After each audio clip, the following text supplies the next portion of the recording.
afternoon, teacher. Today we're going to talk about curriculum evaluation.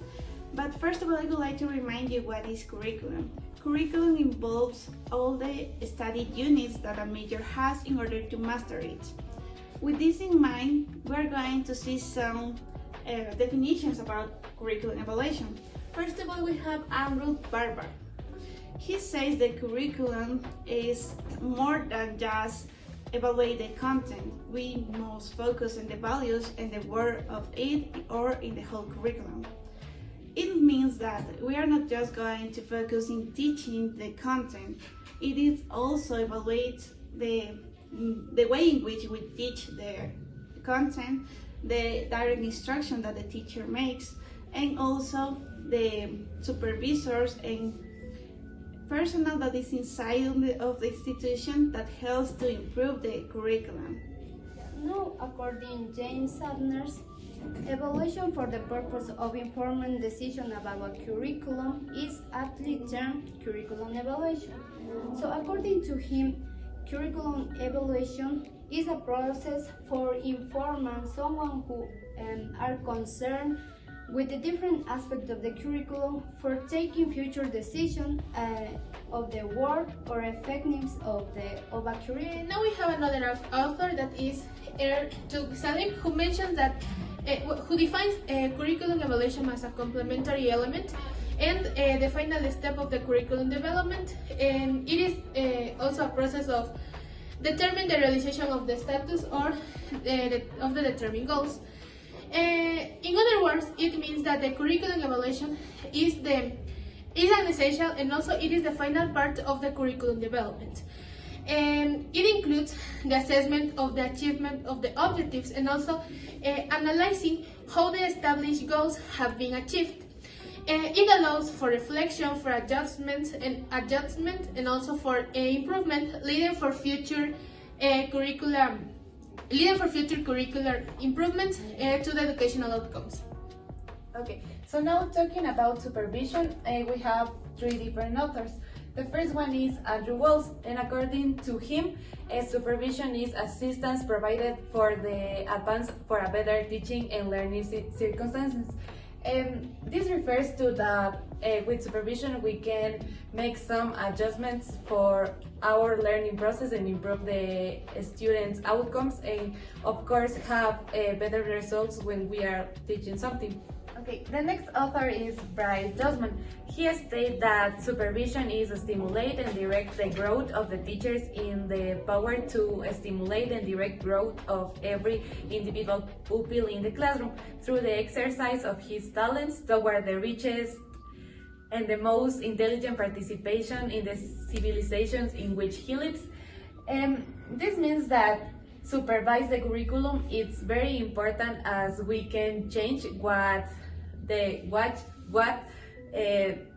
didn't serve in our classroom. Also, it's important that we empower our students to develop their potential and improve all the things that they are doing in the classroom. According to the basis Chagma, supervision is a dynamic and creative expert technical service to improve the teaching and learning process. It means that supervisors are going to be in charge of providing feedback and leadership to the teachers, and also they are going to be in charge of identifying different situations and problems that occur in the classroom in order to provide suggestions to improve the quality of instruction. Okay, now let's continue with decision making. So we have three different authors that have each one a different and at the same time a similar point of view about what decision making is.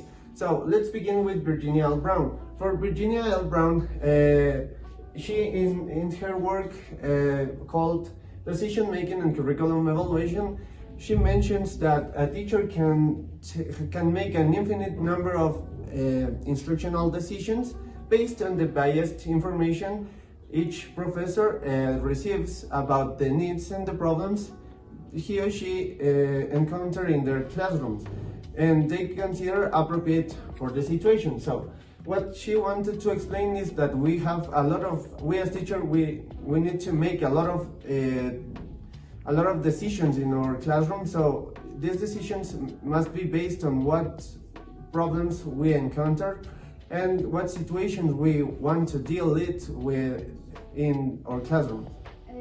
Now, according to Angela Ong, there are another aspect for decision making that is for inclusion of children with a disability, and this is about creating opportunities for all children to engage in daily experience rather than planning alternative or separate experience for any child.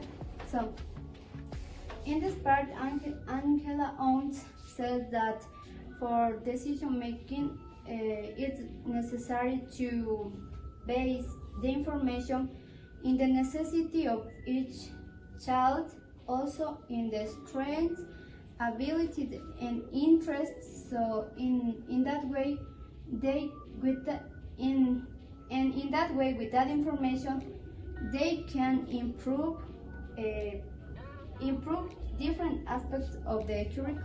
Now, according to Caroline Mesak, decision making is an essential part of the improvement of the quality of education. So it means that decisions have to be made after monitoring and evaluating the curriculum, and also after analyzing all the information that has been collected in order to achieve an objective.